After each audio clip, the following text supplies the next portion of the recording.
Olá, você acompanha conosco agora uma conversa com a senadora Vanessa Graziotin, que preside a comissão parlamentar que investiga o tráfico de pessoas. A comissão recentemente foi aos Estados Unidos para fazer um intercâmbio de estratégias no combate a esse grave problema, que é um problema internacional, né, senadora? Tanto que a nossa CPI, que funciona desde 2011, é uma CPI que trata do tráfico nacional e internacional de pessoas.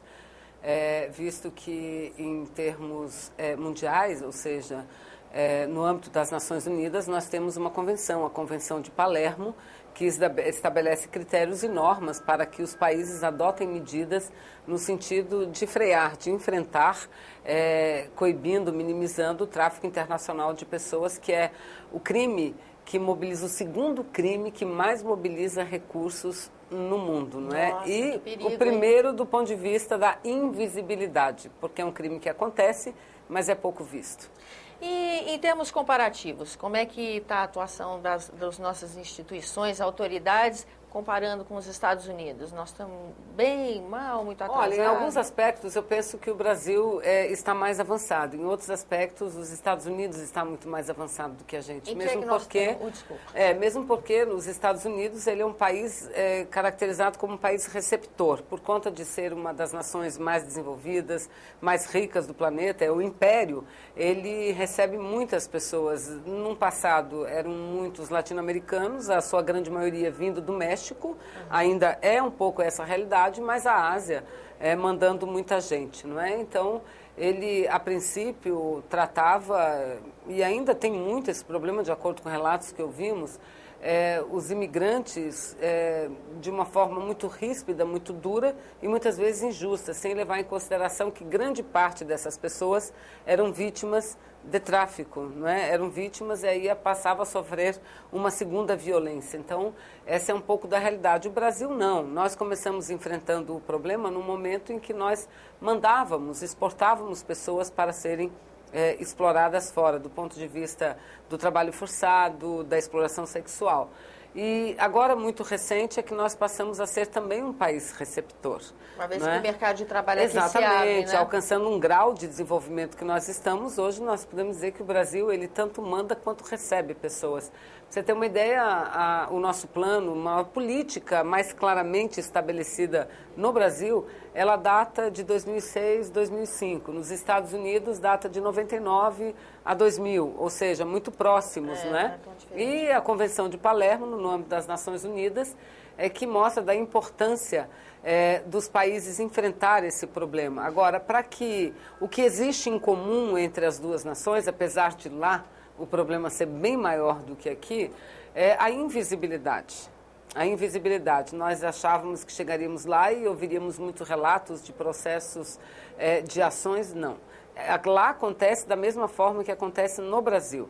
Este é um crime detectado a partir do momento em que outros crimes são analisados, não é? No caso, ele vem a reboque. Ele é detectado depois, porque as forças policiais, judiciárias, elas não estão preparadas para enfrentar o tráfico de pessoas. Então, esse é um outro ponto comum lá e cá.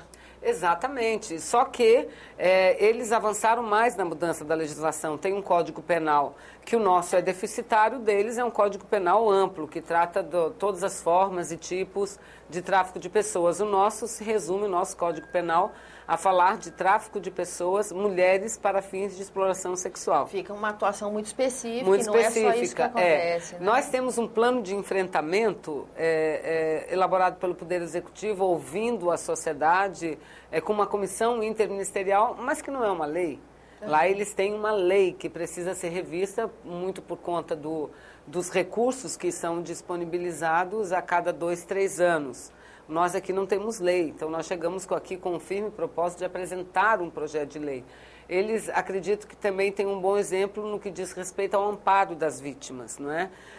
As vítimas têm recebido um amparo forte, o que acontece não diretamente pelo Estado, mas por parte de organizações não governamentais que são financiadas pelo Estado, não é? E aí a senhora me falava antes da gravação que a atuação das ONGs é determinante para melhorar esse combate é um agente importante nessa estratégia de combate ao tráfico de pessoas, né? Sem dúvida nenhuma, porque, inclusive, lá eles chegaram a passar para uma organização não governamental o próprio serviço deles de 0800, que é o nosso serviço gratuito e rápido para que qualquer pessoa que esteja em situação de perigo possa fazer a denúncia.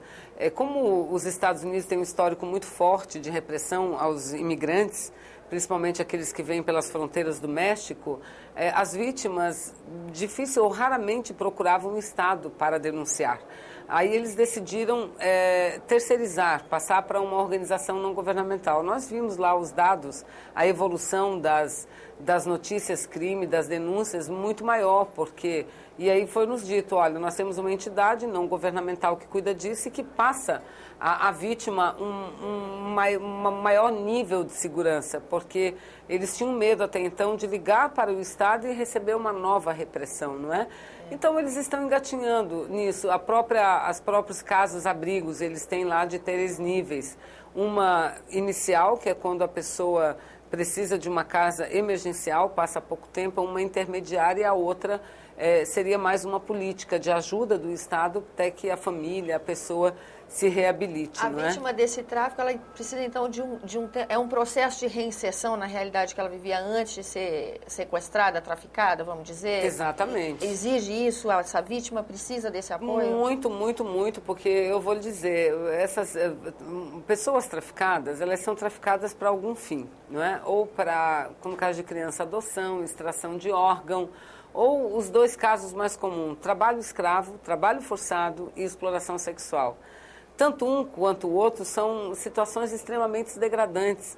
E a pressão, além de física, a psicológica, ela é muito forte, porque o que caracteriza uma pessoa traficada não é apenas ela ser transportada. Muitas vezes a pessoa está traficada sem ter sido transportada. Não é?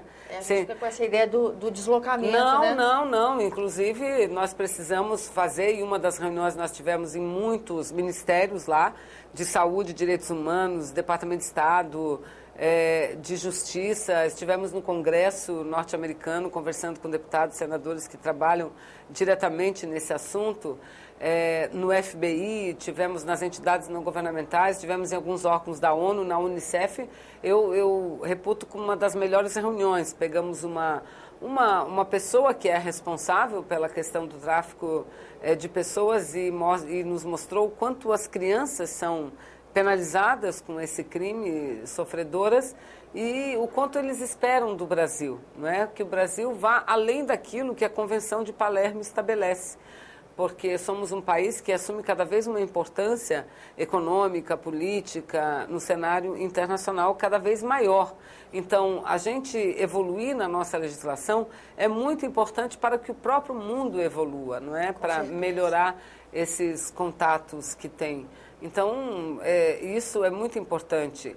E fazer com que haja essa colaboração entre os países, entre as nações, para poder evitar esse tipo de crime. A gente vê por essa entrevista que foi intenso o trabalho da comissão nessa viagem, o intercâmbio foi muito rico. A comissão pretende fazer outros intercâmbios Não teremos tempo. Na realidade, era para a gente ter feito isso. Isso é um programa organizado pelo Estado americano, norte-americano. E aceitamos o convite, e lá também fica as Nações Unidas, não é? Uhum.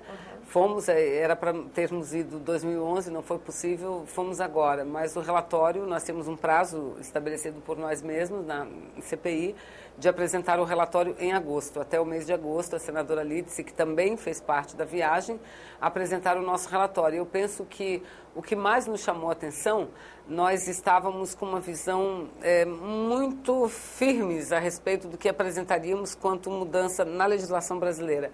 Isso mudou um pouco depois desse intercâmbio que nós fizemos, sobretudo com os nossos diálogos com as Nações Unidas, não é? Com representantes das Nações Unidas. E nós temos que, aquilo que o Brasil tem como um plano hoje estabelecido por um decreto, pode ser através de uma lei. Aliás, deve ser através de uma lei. Ou seja, nós temos muito trabalho pela frente para fazer com que o relatório apresentado pela nossa CPMI possa ajudar o Brasil a elevar o nível e o grau de enfrentamento a esse crime odioso e que, se enfrentado, evita outros crimes tão graves como esse.